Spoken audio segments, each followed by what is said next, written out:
오늘은 제가 잘 안 하는데 연예인 관련해서 부동산 투자한 분 얘기를 좀 잠깐 드려야 될 것 같아요. 가로수길에 원래 이제 강호동씨 건물이어서 이 유명해졌던 건물인데 가로수길에 강호동씨 건물을 MC몽이 한 2년 전인가요?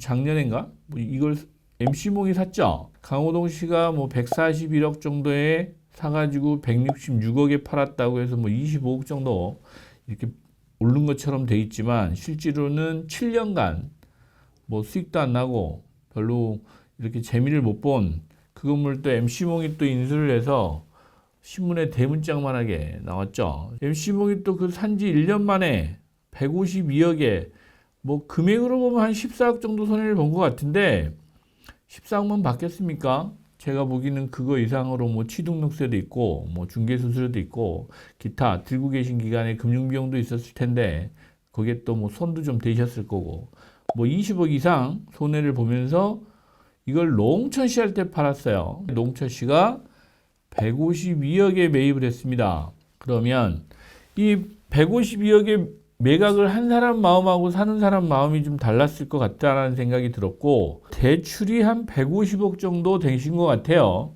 그럼 본인 자금이 거의 안 들어갔다는 얘기입니다. 채권 최고액이 180억 정도 돼 있는 걸 확인했는데 실제로 보면 한 120% 정도 근저당 설정이 되니까 그럼 150억 정도 하면 딱 180억이 나옵니다. 그러면 이분은 뭐 취등록세 내고 뭐 이런 자금 빼고 한 10억 정도 가지고 이 건물을 샀다라는 계산이 나와요. 계산상으로는. 그런데 그러면 150억의 대출 금리 약 4% 정도 보고 월 한 4천만 원 정도 나오나요? 이제 그 정도 나올 것 같은데 그 한 4천, 4,500만 원 이자를 낼 수 있는 뭐 그 정도 수입이야 충분하신 분이니까 이자 낼 수는 있을 텐데 그러면 그 아무것도 안 하고 이자만 내고 있겠나? 그것도 아니죠. 최근에 이제 노홍철 씨가 뭐 카페를 차렸다고 그래서 뭐 책방이라고 하더라고요. 노홍철 책방이라고 해서 뭐 용산 쪽에도 있고 뭐 성수동, 후암동 이런 데 지금 투자를 하는데 부동산으로만 보면 그렇게 매력적인 입지는 아닙니다. 저 같으면 안 샀을 만한 그런 부동산을 사셔서 사업을 하시더라고요. 연예인이어서 뭐 본인 관련해서 팝업, 뭐 전시, 콘텐츠 이런 걸 계속 또 사업으로 하시면서 건물을 꽉 채우고 계십니다. 뭐 이제 유명이니까 그분들이 하고 있는 사업들을 관심을 갖고 또 흥미있게 또 찾아보는 분들이 많이 있어요. SNS나 이런 것들 찾아가지고 젊은 분들 또 관심 있는 분들은 찾아가 보기도 하고 또 이렇게 해서 집객이 되는 경우가 많은데 그게 이제 수입으로 전환이 되느냐? 업종으로 보면 그렇게 수입으로 전환되는 구조는 아닐 것 같고 또 카페를 해가지고 가로수길 같은 경우에 이자 4,500을 내려면 거의 뭐 매출액 규모로는 월 한 2억 이상은 나야 뭐 인건비 빼고 이거 빼고 차 띄고 포 띄고 뭐 한 4,500 남지 않겠어요? 그래서 이자 낼 수 있지 않을까라고 생각을 하는데 대체 이분은 무슨 생각으로 이걸 샀을까라는 그 의구심이 계속 들었어요. 그래서 오늘 이제 말씀을 좀 드리는 건데 일단은 가로수길은 최근에 압구정 로데오죠. 압구정 로데오가 핫합니다. 실제로 가서 보면 사람도 많고 그 상권이 한 3년 전부터 살아나기 시작해서 실제로 압구정 로데오는 핫해요. 압구정 로데오 상권을 살리는 데는 그 압구정 로데오 쪽에 소유하고 계신 소유주분들, 자산가분들의 상권 살리기가 한몫을 했어요. 여러분들도 기억하시겠지만 가로수길만 어려운 건 아닙니다. 실제로 코로나 시기에 압구정 로데오도 많이 어려웠어요. 2018년, 2019년을 전후해서 뭐 공실이었다라고 해도 과언이 아니고 기존의 압구정 로데오 같은 경우는 아시겠지만 명품 뭐 시계부터 시작해서 명품숍도 많았고 거기에 들어가 있는 그 명품 브랜드들도 상당히 있었습니다. 그런데 거기가 코로나를 겪으면서 소유주분들이 그 공실을 빨리 해결하고 상권을 살리자라고 해서 임대료를 상당 부분 조정을 많이 해주셨어요. 그것도 상가 번영회에서 진두지휘하셔서 전체적으로 임대료 조정을 좀 하신 그 효과도 상당했습니다. 그러다 보니 기존의 이제 명품 브랜드보다는 실제 상권을 살릴 수 있는 이런 브랜드들이 들어오기 시작했습니다. 말 그대로 자영업자분들도 가서 장사할 수 있는 정도의 임대료가 된 겁니다. 그러다 보니 상권도 자연스럽게 살아났어요. 그리고 나서 상권이 활성화되고 사람들도 유입이 되다 보니 자연스럽게 그 주변에 임대료도 조금씩 상승하는 효과도 누리신 겁니다. 하지만 지금도 압구정 로데오하고는 다르게 가로수길은 임대료를 조정을 못하고 있습니다. 로데오 거리 같은 경우는 현재도 투자자분들이 들어간 것보다는 기존에 가지고 계신 소유주분들이 상당히 많고 실제 본인들이 사업을 하려고 사시는 분들이 꽤 많습니다. 하지만 가로수길은 투자자들이 많이 들어왔습니다. 유명했거든요.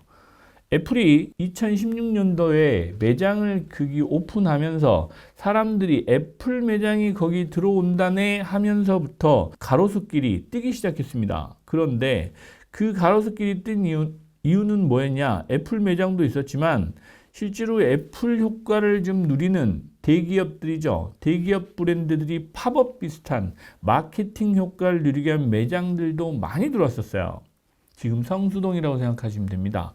성수동에 있는 매장들이 대부분 압구정에서 가로수길에서 갔다라고 생각하셔도 과언이 아닐 정도로 예전에 가로수길에 있던 브랜드들이 지금 성수동에 다 가 있다라고 생각하시면 됩니다. 지금 가로수길에 임대료를 낮출 수 없는 구조적인 문제도 있다라는 부분을 여러분 좀 이해하시면 압구정 로데오와 가로수길의 좀 차이점을 이해하실 수 있을 것 같아요. 가로수길은 임대료를 낮추는 그 순간 건물가가 내려갑니다. 지금 말씀드렸죠. 강호동 씨가 또 MC몽이 정말 20억, 30억씩 손해를 보면서라도 팔아야 되는 이 상황이 벌어지는 겁니다.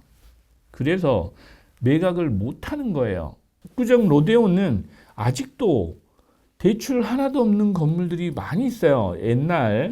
예전부터 보유하고 계신 자산가분들의 그 부동산이 아직도 많이 있습니다.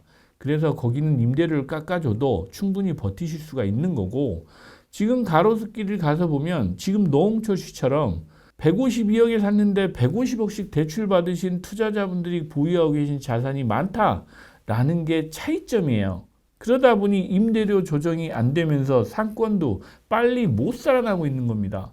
더더욱 비관적인 얘기를 한마디 더 드리면 애플이 2016년도 같지 않습니다. 10년 전에 애플 같지 않아서 애플 매장 가보시면 알겠지만 예전처럼 애플 신제품 나왔다고 그래서 새벽부터 며칠간 줄 서가지고 받는 그런 풍경은 요즘에 보기 어렵죠. 애플도 어느덧 이제는 식상한 상품 브랜드가 됐다는 얘기입니다. 애플 매장이 강남역에도 최근에 오픈을 했죠. 가로수길은 더더욱이 그럼 사람이 없어지는 겁니다. 이왕이 가는 김에 같이 다른 쇼핑도 할 수 있는 입지가 강남역이잖아요. 그러면 신사동에 있는 가로수길에 있는 애플 매장은 점점 더 고객이 좀 줄지 않을까라는 생각을 해봤어요. 이런 부분을 여러분들이 좀 구조적인 부분이 있다라는 부분을 이해하시면 지금 노홍철 씨는 들어가셔서 정말 엄청난 노력을 해서 살려내셔야 되는 겁니다. 돈만 가지고 들어가서 이길 수 있는 사업 상황은 아니거든요. 그래서 노홍철 씨가 어떻게 이걸 살려내는지를 꼭 한번 보고 싶었습니다. 여러분들도 이 영상을 보시고 나면 노홍철 씨가 대체 가로수길을 사서 어떻게 살려내는지 보는 것만으로도 상당히 의미 있는 투자 그 방식, 방법 이런 걸 배우는 기회 아닐까라고 생각이 돼요. 기존의 투자자분들은 단순히 임대사업자가 돼서 임차인을 구해가지고 임대 수익으로 유지해서 시간이 지나서 시세 차익을 거두는 이런 투자 모형을 고민하시는데 노홍철 씨는 분명히 다를 것 같다라는 생각은 하고 있습니다. 기존에 본인이 해왔던 이 경험을 바탕으로 해서 가로수길은 새로운 사업을 계획하지 않을까? 아니면 새로운 컨텐츠를 만들어내서 좋은 어떤 모델을 만들어낼 수 있지 않을까라는 기대를 한번 해보고 있습니다. 이런 사람들이 사업하는 거를 모델링해서 여러분들도 투자를 하실 때 조금 참고를 하시고 또 분명히 내가 할 수 있는 거와 내가 할 수 없는 거를 좀 판단을 하시는 기준을 좀 가지고 투자를 하시라라는 말씀을 드리고 싶었어요. 흥미진진하게 보면서 한편으로는 걱정도 되고 한편으로는 기대도 되면서 지금 애플이나 이런 그 매장들의 기울어져가는 모습, 또 여러분들이 상권의 변화의 한 축에서 또 이렇게 바라보시는 것도 좋은 관전 포인트 같다라는 생각을 좀 해봤습니다. 그런 쪽에서 여러분들이 노홍철 씨가 가로수길에 어떻게 해서 가로수길을 끌고 가는지 저랑 같이 좀 지속적으로 관심 있게 좀 바라보는 그런 시간을 가져보자라는 취지에서 오늘 시간을 마련해 봤습니다. 네, 감사합니다. 구독, 좋아요, 알림 설정까지 꼭 부탁드립니다.